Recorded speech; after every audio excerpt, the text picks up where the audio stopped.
August 15, 1889. Cottonwood Creek, Wyoming Territory.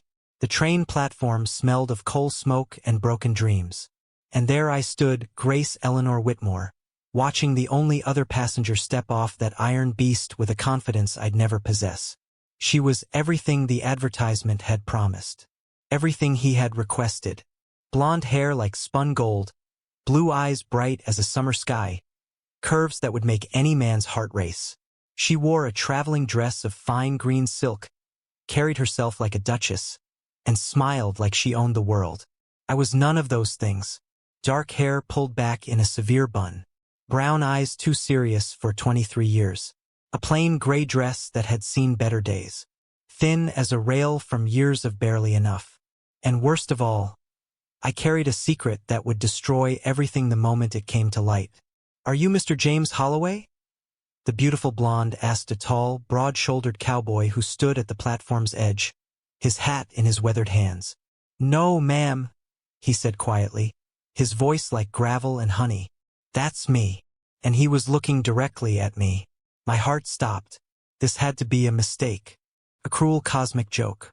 The matrimonial agency had mixed up the letters, the photographs, the entire arrangement. They'd sent 2 women to Cottonwood Creek when they should have sent one. And he'd clearly chosen the wrong one. "Sir, I think there's been a terrible mistake," I managed, my voice shaking. "You ordered the wrong girl. I shouldn't be here." The cowboy, James Holloway, rancher, widower, father of 2 according to the letters, looked at me with eyes the color of storm clouds. Then he smiled. Not a big smile, just a slight curve of his lips that somehow changed his entire face. "No, Miss Whitmore," he said softly. "I ordered exactly right." What he meant by that would unravel everything I thought I knew about why I'd come west. And the truth? It was far more complicated than any mail-order bride arrangement had a right to be. 2 months earlier, I'd been living in a boarding house in Boston, working 16 hours a day in a textile factory, watching my future shrivel like cotton in flame. My father had been dead 3 years. My mother followed him 6 months later. I had no siblings, no prospects, and no hope of anything better than dying young with lint in my lungs. That's when I saw the advertisement in the Boston Evening Transcript. "Respectable rancher in Wyoming Territory seeks correspondence with moral, hard-working woman for matrimonial purposes. Must be willing to relocate. Must be fond of children. Physical beauty not required. Strength of character essential. Write to James Holloway, Cottonwood Creek, Wyoming Territory. Physical beauty not required." Those 4 words had given me courage. I'd written him that very night. An honest letter, well, mostly honest. I told him I was educated, having finished 8th grade. I told him I was hardworking, which God knew was true. I told him I had no family, no prospects, and nothing to offer but determination and a willingness to build a life from nothing. I did not tell him the other truth. The one that made me unmarriageable in Boston society. The one that had cost me my reputation and nearly my sanity. His response came 3 weeks later. His handwriting was rough but legible. His words simple but kind. "Miss Whitmore, I appreciate your honesty. I'm not looking for perfection. I'm looking for partnership. I have a ranch, 2 children who need a mother, and a life that's hard but good. If you can accept that, I can accept whatever shadows you're running from. We all have them out here. The West doesn't care about your past. It only cares if you can survive your future. If you're willing, I'll send train fare. James Holloway." I cried reading that letter. Cried because someone, a stranger 1,500 miles away, had offered me something no one in Boston ever had. A chance without judgment. We'd exchanged 3 more letters. I sent him a photograph. A cheap tintype that made me look even plainer than usual. He sent one back. A serious-faced man in his early 30s, tall and lean, with a weathered face that spoke of sun and wind and hard work. Not handsome in the classical sense, but strong, solid, real. His final letter included train fare and a date, August 15th. "I'll meet you at the station. We'll be married by week's end if we suit each other. If we don't, I'll pay your return fare, no questions asked. Fair is fair. JH. Fair is fair." Such simple words for such a momentous gamble. I'd quit the factory, paid my last week's rent, and bought a single ticket west with nothing but one carpetbag of belongings and a heart full of desperate hope. The journey took 4 days. 4 days of rattling rails and endless prairie and slowly shedding my old life like a snake sheds skin. By the time we crossed into Wyoming territory, I'd almost convinced myself I could become someone new, someone worthy of a fresh start. Then the train pulled into Cottonwood Creek, and I saw her. Lydia Prescott, as I'd later learn. 20 years old, blonde and beautiful, wearing a dress that cost more than I'd earned in 6 months. She'd boarded in Cheyenne with tickets for Cottonwood Creek, chattering to anyone who'd listen about her mail-order arrangement with a wealthy rancher. He saw my photograph in the matrimonial catalog. She'd gushed to an elderly woman in our car. Wrote immediately, said I was exactly what he wanted. We're to be married within the week. Isn't it romantic? My stomach had dropped. The timing was too coincidental. Cottonwood Creek was barely a dot on the map. What were the odds 2 mail-order brides would arrive the same day to the same tiny settlement? Unless the agency had made a terrible mistake. Unless they'd sent his letter and my photograph to the wrong woman. Unless I'd traveled 1,500 miles for nothing. When the train finally stopped and we both stepped onto that platform, I'd been certain.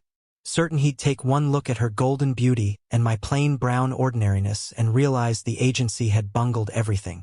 But he'd looked at me, only at me, and he'd said I was right. Now he stood there, this stranger who held my entire future in his weathered hands, and I had absolutely no idea what he meant. Lydia Prescott looked between us, her perfect face twisted with confusion. Excuse me, but there must be some mistake. I'm the bride. I have the letters, the tickets, everything. Ma'am, James said politely but firmly. I never wrote to anyone in Cheyenne. I wrote to Miss Whitmore in Boston. She's the woman I've been corresponding with. She's the one I asked to come. Lydia's face went from confused to furious in seconds. But the agency said, the agency, James interrupted quietly, made their own arrangement with you. I didn't. And suddenly I understood. The matrimonial agency office in Cottonwood Creek was barely more than a shed attached to the general store. Mrs. Beatrice Hartwell, the agency's local representative, was a plump woman in her 50s with shrewd eyes and a smile that didn't reach them. Mr. Holloway, she exclaimed when we entered. James, myself, and a still furious Lydia. I see you've met both of our lovely ladies. Aren't they just... What game are you playing, Beatrice? James's voice was quiet but carried an edge that made me shiver. Mrs. Hartwell's smile faltered. I'm sure I don't know what you mean. I wrote to one woman, Miss Whitmore. I sent fare for one woman. Yet somehow, Miss Prescott here also received a letter claiming to be from me, along with tickets to Cottonwood Creek. He leaned forward slightly. Why is that? The older woman's face flushed. Well, I simply thought, that is, when I saw Miss Prescott's details in the central registry, I thought you might prefer. You thought I'd prefer the prettier one, James finished flatly. Well, yes. Mrs. Hartwell's composure cracked. Mr. Holloway, you're one of the most eligible men in the territory. Successful ranch, good standing in the community. You could have your pick of women. When I saw that you'd chosen this, she gestured dismissively at me. This plain little thing from Boston. I assumed you simply didn't know better options existed. I was doing you a favor. The words hit like slaps. Plain little thing. I'd heard variations of that phrase my entire life, but somehow, hearing it in front of James Holloway, this man who represented my last chance at a decent life, made it hurt worse than ever. A favor, James repeated slowly. His jaw tightened. You forged my name. You used my reputation. You defrauded Miss Prescott and nearly destroyed Miss Whitmore's hopes. You call that a favor? I call it good business sense. Mrs. Hartwell snapped, abandoning pretense. These agencies work on commission, Mr. Holloway. The prettier the bride, the higher the fee. Miss Prescott here comes from a wealthy family. They paid handsomely to find her a suitable Western match. You're a catch. It's a perfect arrangement. Except I'm not a horse to be traded, James said coldly. And neither are these women. Lydia, who'd been uncharacteristically silent, suddenly spoke up. Wait, my family paid to have me sent here? They told me you'd chosen me. They said it was romantic, that a successful rancher had seen my photograph and fallen for me immediately. Mrs. Hartwell shifted uncomfortably. Well, your parents felt that certain indiscretions in Philadelphia made a fresh start advisable. Lydia's face went white. They sold me. They dressed it up as a mail-order marriage and sold me to get rid of me. The pain in her voice was raw and real. Whatever indiscretions she'd committed, her family's betrayal clearly cut deep. Despite her beauty and my jealousy, I felt a sudden kinship. We were both women society wanted to discard. You'll refund Miss Prescott's family immediately, James said to Mrs. Hartwell, and you'll arrange her return fare to anywhere she wants to go. Philadelphia or elsewhere, her choice. And if I refuse? Then I'll contact every rancher, miner, and settler from here to Laramie and tell them exactly how you operate. See how much business you get then. Mrs. Hartwell's face turned purple, but she nodded stiffly. Fine, but don't expect me to refund your fee, Mr. Holloway. You're getting exactly what you paid for. She shot me a contemptuous look before stalking into her back office. The three of us stood in awkward silence. Finally, Lydia turned to me. I'm sorry, she said quietly. I didn't know. I thought. She laughed bitterly. I thought someone actually wanted me. Stupid, wasn't it? No, I said. It wasn't stupid at all. She studied me for a long moment. He really chose you, not because you were available, but because he actually wanted you. I don't understand why, I admitted. I do, Lydia said softly. She glanced at James, who stood slightly apart, giving us space. He's not looking for decoration. He's looking for someone real. Someone who won't shatter the first time life gets hard. She touched my arm briefly. Good luck, Grace. I think you'll need it out here. What will you do? I asked. Lydia straightened her shoulders, and I saw steel beneath the silk and beauty. I've always wanted to see San Francisco. Maybe I'll start there. On my own terms this time. She left with more dignity than I could have mustered. When she was gone, James turned to me. I'm sorry you had to see that. Why did you choose me? The question burst out before I could stop it. She's beautiful. You're real, he said simply. Your letters were real. Your photograph showed someone who'd known hardship and survived. That's what I need, Grace. Not beauty. Not perfection. Partnership.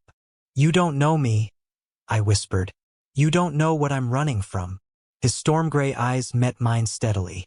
No, but I know I want the chance to find out. The Holloway Ranch sat in a valley 15 miles from town, surrounded by rolling grassland that stretched to distant mountains. The house was larger than I'd expected. A two-story structure built from logs and stone, with a wide porch and real glass windows. The barn, corrals, and outbuildings spoke of prosperity earned through sweat and determination. James drove the wagon in silence, giving me time to absorb my new reality. As we crested the final hill and the ranch came into view, he finally spoke. It's not fancy, but it's solid. I built most of it myself after I bought the land 8 years ago. Been adding to it as I could afford to. It's beautiful, I said honestly. Compared to the cramped, filthy boarding house I'd left behind, it looked like a palace. My first wife, Caroline, she wanted curtains in every window, he continued, his voice careful. Flowers planted along the porch. Little touches to make it a home instead of just a place to sleep between work. I tried to give her that, but he trailed off. What happened to her? I asked gently. Pneumonia. 3 winters ago. She was sick less than a week, then gone. His hands tightened on the reins. The children, Emma's 8 now, Daniel's 6. They barely remember her. That's what haunts me most. They're losing the memory of their own mother. My heart ached for him. For them. I'm sorry.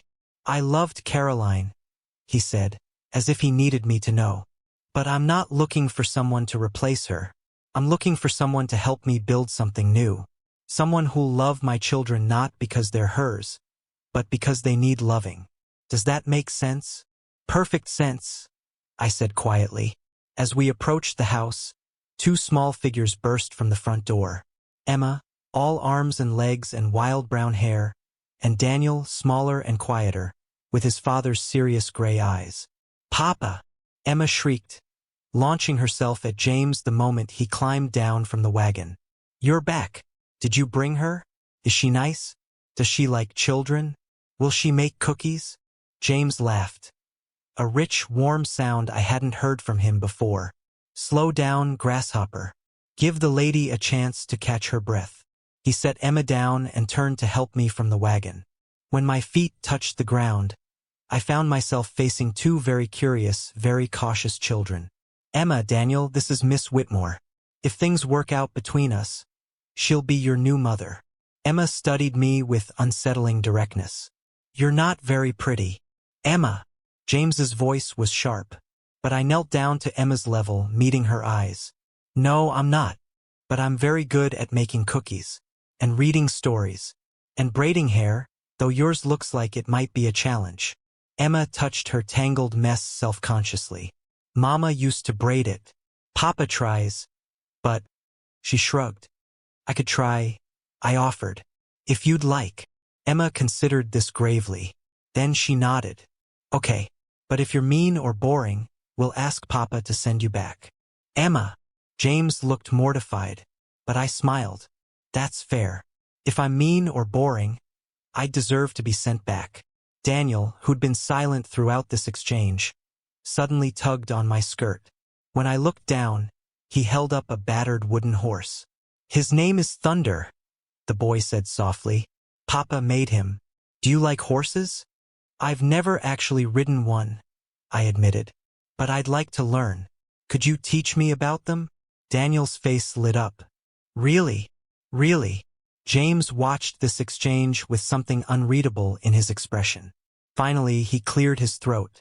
"Emma, Daniel, why don't you show Miss Whitmore the house? I'll bring in her things." The children grabbed my hands and pulled me toward the porch, chattering about rooms and toys and the barn cat who just had kittens. As I climbed the steps, I glanced back at James. He was watching us with such naked hope on his weathered face that it took my breath away. This wasn't just about him finding a wife. It was about his children finding a mother. About a broken family finding a way to be whole again. The weight of that responsibility should have terrified me. Instead, I felt something I hadn't felt in years. Purpose. Inside, the house was clean but clearly lacking a woman's touch. Functional rather than comfortable. The kitchen was well-equipped but stark. The sitting room had furniture but no cushions, no curtains, no softness. Emma watched me take it all in. "Papa tries," she said defensively. "But he doesn't know how to make it feel like home anymore."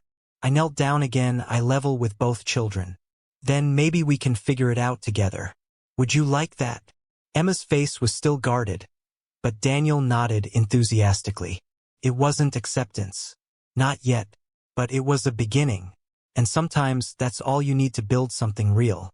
I lasted 3 days before my secret demanded to be told. 3 days of learning the rhythm of the ranch.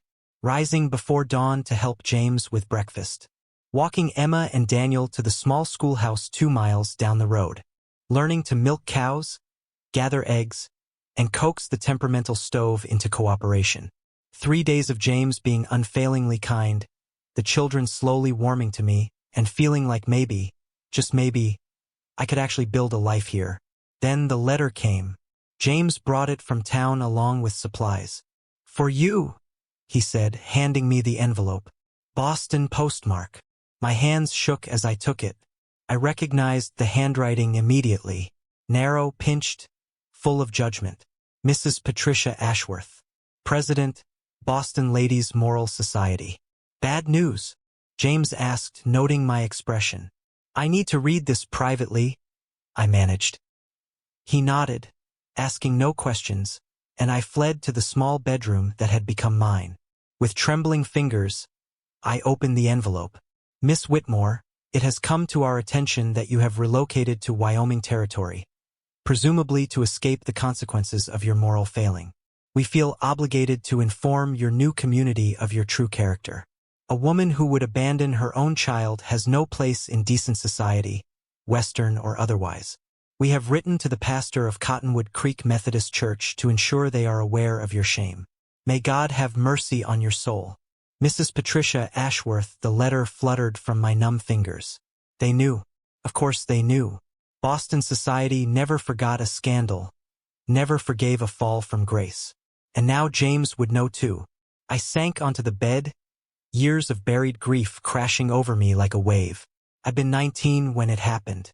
Naive, trusting, desperately in love with a young man who'd promised me the world. Michael Garrett, son of a wealthy merchant, had courted me properly for 6 months. When he'd proposed, I'd believed him. When he'd persuaded me to demonstrate my love before marriage, I'd trusted him. When I discovered I was pregnant, he'd disappeared.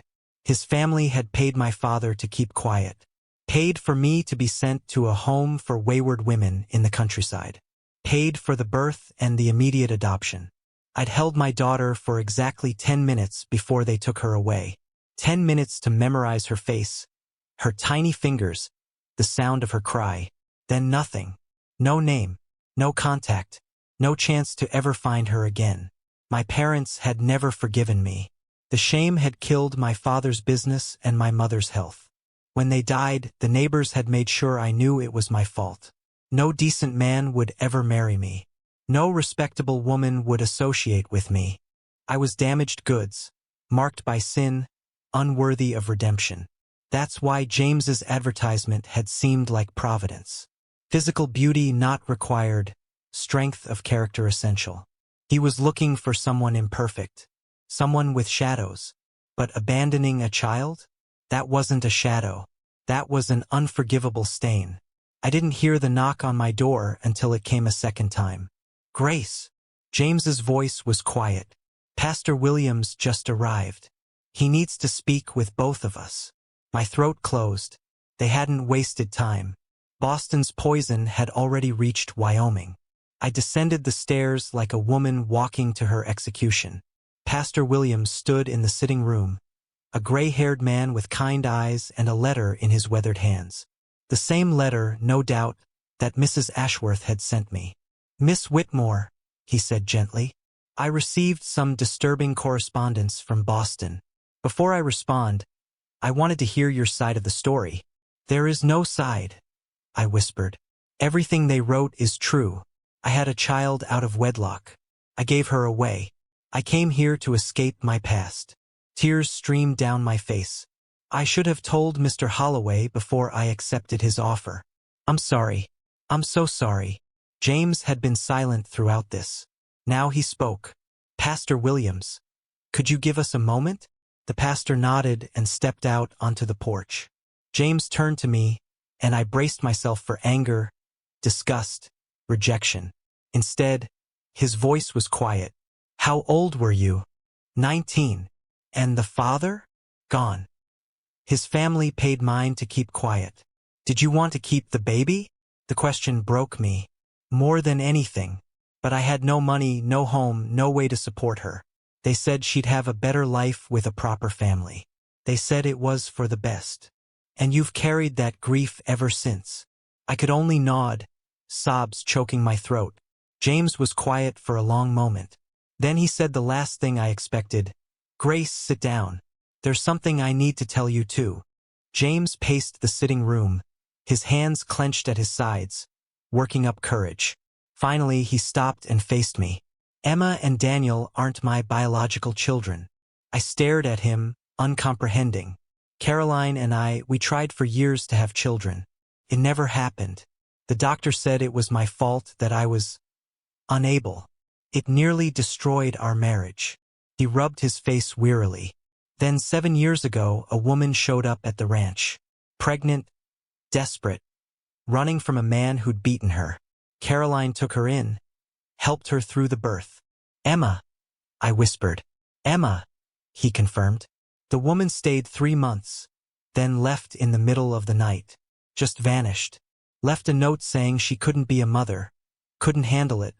Begged us to raise Emma as our own. So we did. Filed papers, made it legal, gave her our name. And Daniel Different woman, similar story. 2 years later. Running from a different kind of hell. She stayed long enough to recover from the birth. Then asked if we'd take him. Said she had nothing to offer a child but poverty and shame. Caroline agreed immediately. My head spun. But the town, people must know. Some suspect. Most don't ask questions. Out here, people understand that family is what you build, not just what you're born into. He met my eyes. I didn't tell you in my letters because I wanted you to meet them first. See them as they are. Love them for who they are. Not pity them for what they lack. I don't pity them, I said fiercely. They're wonderful. Yes, they are. But they're also terrified. His voice cracked slightly. They remember their birth mothers leaving. They remember Caroline dying. They're convinced that every woman they love will eventually abandon them. The pieces fell into place. Emma's wariness. Daniel's desperate need for reassurance. Their fear that I'd be sent back if I was mean or boring. That's why you wanted someone with strength of character, I said slowly. Someone who wouldn't leave. Someone who understood hardship. I wanted someone who'd stay, James said simply. Not because circumstances were perfect, but because staying mattered more than running. When I read your letters, the honesty, the determination, the refusal to give up despite everything, I knew. You were someone who understood what it meant to fight for something. But I gave up my child, I protested. I let them take her. I didn't fight hard enough. You were 19, alone and powerless, James said firmly. You did what you thought was best for her with the options you had. That's not giving up. That's love. The word hung between us. Love. Grace, he continued, his voice gentler. I don't care what Boston thinks. I don't care what their moral societies say. I care about whether you'll stay. Whether you'll love my children even though they're not yours by blood. Whether you'll build a life here even when it's hard. And the town, I asked. When they find out about my past? The ones who matter won't care. The ones who care don't matter. He took a step closer.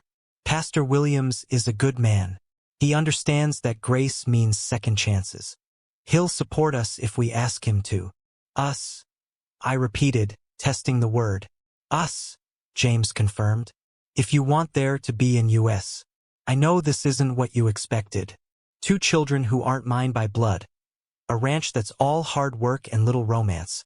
A man who's asking you to gamble on a ready-made family. But, yes, I interrupted. He blinked. Yes. Yes, I'll stay. Yes, I'll love your children. Yes, I'll marry you and build a life here. Tears streamed down my face. But for the first time in years, they weren't tears of grief. Those children in there, they need a mother who won't leave. And I need children to love. We're all broken pieces, James. Maybe we can make something whole together. His face transformed. The serious, weathered cowboy disappeared, replaced by a man who'd just been given something precious he'd thought he'd lost forever. Hope. There's one more thing, I said quickly. My daughter, the one I gave up. I need you to know I'll always wonder about her. Always hope she's happy.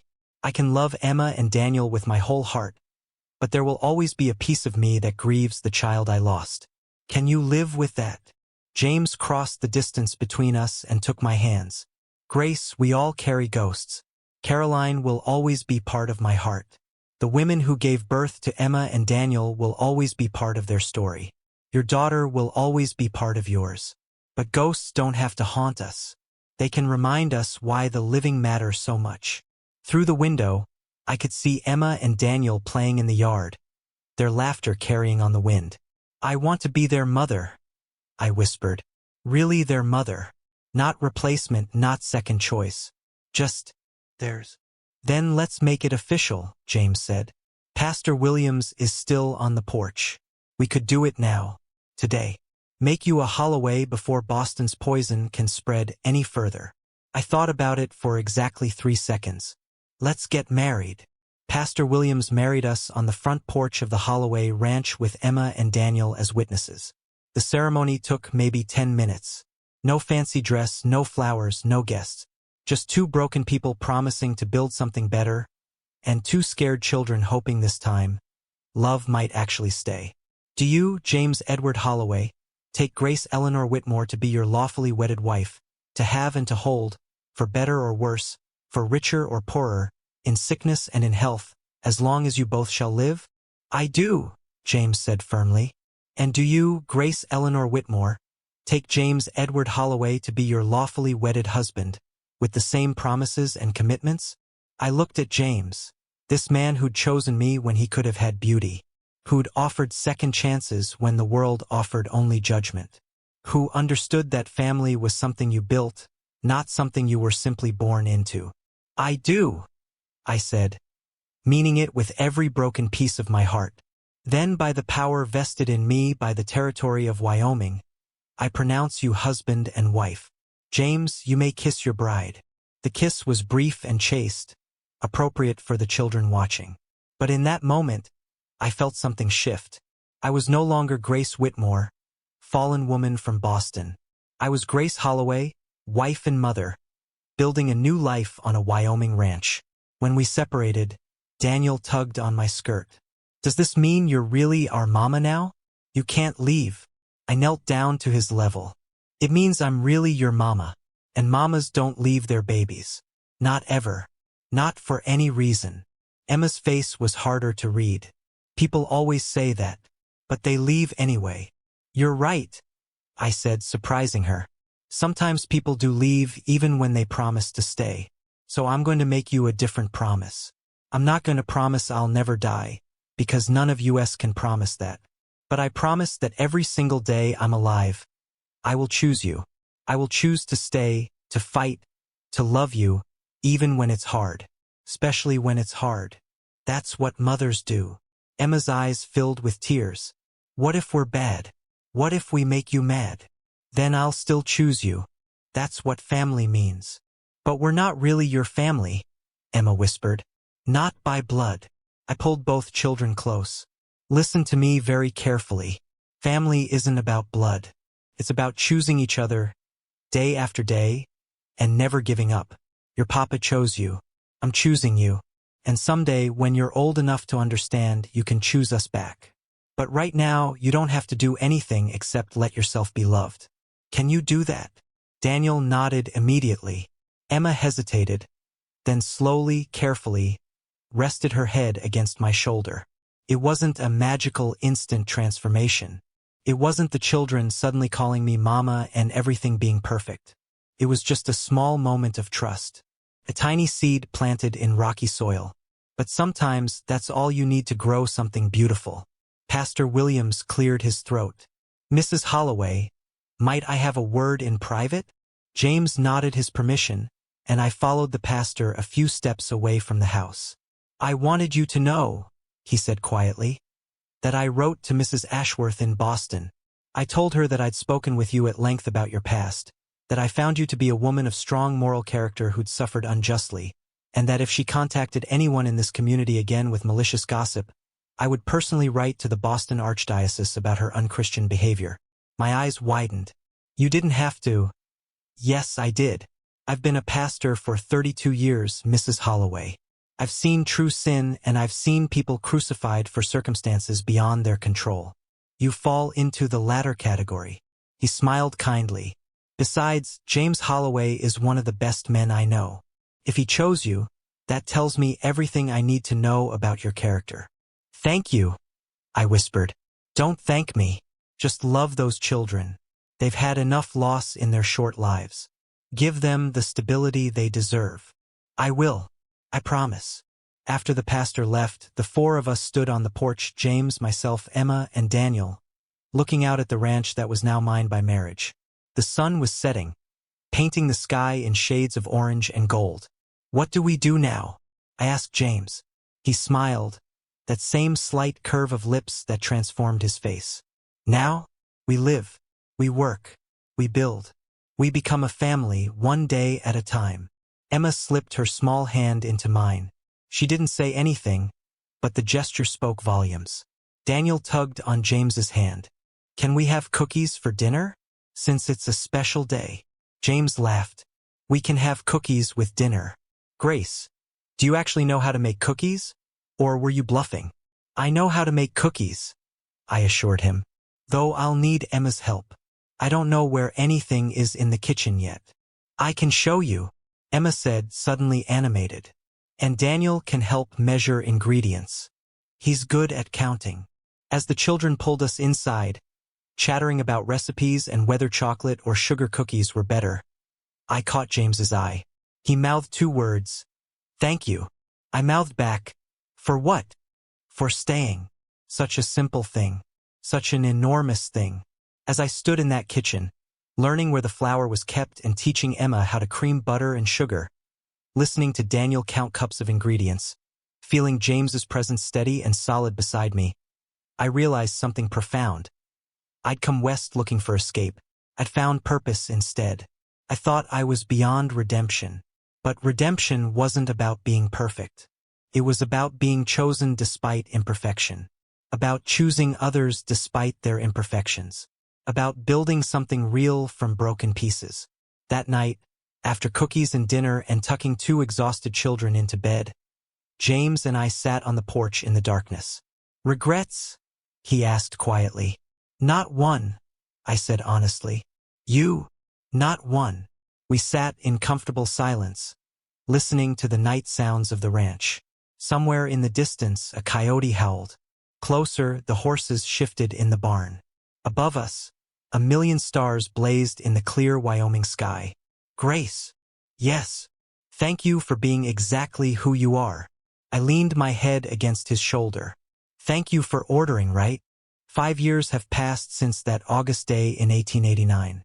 The ranch has grown. We've added a 3rd bedroom, a proper parlor, and a barn big enough for the herd James has built through sweat and determination. Emma is 13 now, all long legs and fierce intelligence, helping me teach Daniel his letters and already talking about becoming a teacher herself.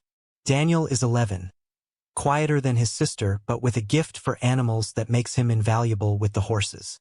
We don't talk much about their birth mothers anymore. Not because we've forgotten, but because they've made peace with their story.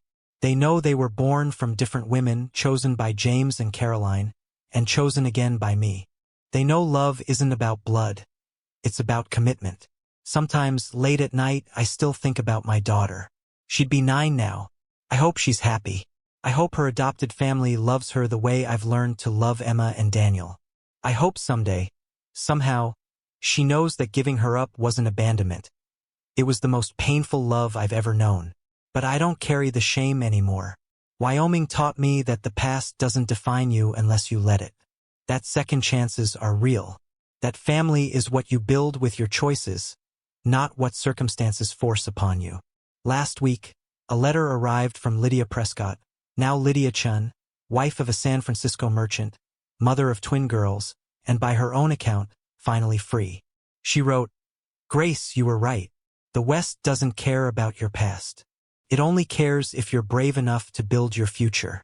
Thank you for showing me that. James keeps that first photograph I sent him in his wallet. The plain, serious girl from Boston who had nothing to offer but determination. Sometimes I catch him looking at it, smiling. What? I always ask. I'm just remembering. He says, how I ordered exactly right. And every single time I believe him.